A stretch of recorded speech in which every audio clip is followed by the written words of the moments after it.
नमस्कार, स्वागत है आपका आपके अपने चैनल एचपी अमित एजुकेशन में।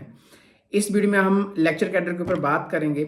लेक्चर कैडर से संबंधित हमें बहुत से मैसेज आ रहे थे कि सर सिलेबस क्या रहेगा, क्योंकि हमने 2 दिन पहले एक वीडियो डाली थी कि जो क्लास सी की पोस्टों के लिए Himachal Pradesh public service commission ने एग्जाम का पैटर्न जारी किया है, वही लेक्चर कैडर की पोस्टों का भी एग्जाम का पैटर्न रहेगा। बट बहुत से स्टूडेंट्स के सही मैसेज हैं कि सर जो प्रीवियस पैटर्न था उसी के अकॉर्डिंग ही हमारा एग्जाम होगा, क्योंकि जो न्यू पैटर्न जारी किया गया था पब्लिक सर्विस कमीशन का वो मोस्टली उन्हीं पोस्ट कोड के लिए था जो हिमाचल प्रदेश स्टाफ सिलेक्शन जो बंक किया गया था, उनके जो पोस्ट कोड रिमेनिंग बचते थे उनके लिए था। वो ये प्रश्न आपका बिल्कुल ठीक है कि उन्हीं के लिए ही ये जो न्यू पैटर्न जारी किया गया था। बट जो हायर एजुकेशन डिपार्टमेंट में लेक्चर कैडर की पोस्टें हैं वो भी क्लास सी में ही आती हैं, तो ऑलमोस्ट सभी क्लास सी की जो पोस्टें हैं उन सभी का पैटर्न जो वो चेंज यहाँ पर हुआ है। मे भी हो सकता है कि जो नया पैटर्न है वो Himachal Pradesh public service commission एक बार फिर से आपको बताए कि लेक्चर कैडर के लिए प्रीवियस पैटर्न ही है, और अभी तक कोई भी ऑफिशियली एडवर्टीजमेंट नहीं आई है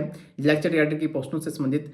जो डाटा हमने आपको प्रोवाइड करवाया है वो एक तरह का हायर एजुकेशन डिपार्टमेंट की तरफ से Himachal Pradesh public service commission को जो डाटा गया है 585 पोस्टों का, उसके बारे में बाय सब्जेक्टिव इन्फॉर्मेशन दी है। अभी तक ये ऑफिशियली अपडेट नहीं है। ऑफिशियल अपडेट वही होगी जो Himachal Pradesh public service commission से होगी। चांसेस हैं कि बहुत जल्दी हमें न्यू एडवर्टाइजमेंट देखने को मिलेगी पब्लिक सर्विस कमीशन से लेक्चर कैडर की, बट अभी तक ऑफिशियली अपडेट नहीं आई है। जब भी ऑफिशियली अपडेट आएगी उसके साथ भी आपको एग्जाम का पैटर्न बताया होगा। पैटर्न जो भी रहे, बट मेन आपका फोकस यही होना चाहिए कि जो सिलेबस है वो ऑलमोस्ट वैसा का वैसा ही रहेगा। एग्जाम का पैटर्न चेंज हो सकता है बट सिलेबस ऑलमोस्ट उसके अराउंड ही रहता है। अभी हम पैटर्न की बात करें तो आप पेपर 1 पेपर 2 करके जो पैटर्न है आप उसको ही फॉलो करें। और बहुत से स्टूडेंट्स के माइंड में ये भी कंफ्यूजन है कि ये जो पेपर 1 पेपर 2 हैं ये अलग अलग दिन में होंगे, तो अलग अलग दिन में नहीं होंगे, ये मॉर्निंग और इवनिंग सेशन में होते हैं। पेपर 1 आपका एक तरह का क्वालिफाइंग नेचर का रहता है जिसमें आपको 100 क्वेश्चन आएंगे और 35 क्वेश्चन जो आपने वहाँ पर राइट करने हैं। नेगेटिव मार्किंग वहाँ पर 0.25 रहती है, जिसमें ओनली 35% जो है आपने वहाँ पर मार्क्स लेने हैं। जो आपकी मेरिट बनेगी वो पेपर 2 से बनेगी, जिसे हम सैट बोलते हैं, सब्जेक्टिव एप्टीट्यूड टेस्ट। उसमें भी आपको 100 क्वेश्चन आएंगे, उसमें टाइम आपको ज़्यादा मिलेगा और उसी के बेस के ऊपर जो आपकी मेरिट बनेगी।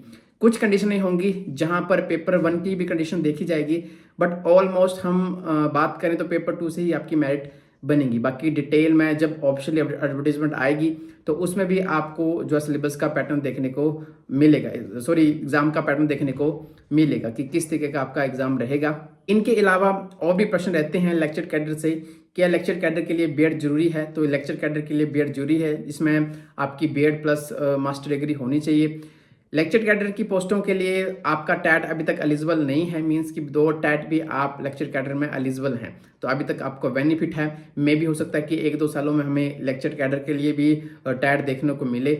लेक्चर कैडर के लिए एक प्रश्न और है कि लेक्चर कैडर में बैच वाइज होता है, तो लेक्चर कैडर में बैच वाइज नहीं होता है, डायरेक्ट रिक्रूटमेंट होती है। प्लस यहाँ पर जो टीजीटी होते हैं उनको जब प्रमोशन के थ्रू लेक्चर कैडर आगे बनाया जाता है, तो इस तरीके से लेक्चर कैडर की रिक्रूटमेंट रहती है। एक प्रश्न और है कि लेक्चर कैडर में क्या जो अदर स्टेट के हैं वो एलिजिबल हैं? अदर स्टेट के वही कैंडिडेट हिमाचल प्रदेश में एलिजिबल होते हैं जिनकी 10th या +2 हिमाचल प्रदेश से होती है, या फिर वो हिमाचली बोनोफाइड हैं। हिमाचल प्रदेश से बहुत से कैंडिडेट जो अदर स्टेट में अपनी क्वालिफिकेशन कंप्लीट करते हैं, क्या वो एलिजिबल हैं? तो वो एलिजिबल होते हैं क्योंकि वो हिमाचली बोनोफाइड हैं। हिमाचली बोनोफाइड जहाँ भी स्टडी करें वो हिमाचल में जो एलिजिबल होते हैं। तो ये प्रश्न आपके रहते हैं। बाकी जो भी आपका प्रश्न होगा आप हमें कमेंट बॉक्स में पूछ सकते हैं। आई होप आपको ये वीडियो पसंद आई होगी। वीडियो पसंद है तो वीडियो को लाइक शेयर जरूर करें, और जिन्होंने भी चैनल सब्सक्राइब नहीं किया वो चैनल को सब्सक्राइब कर सकते हैं। धन्यवाद।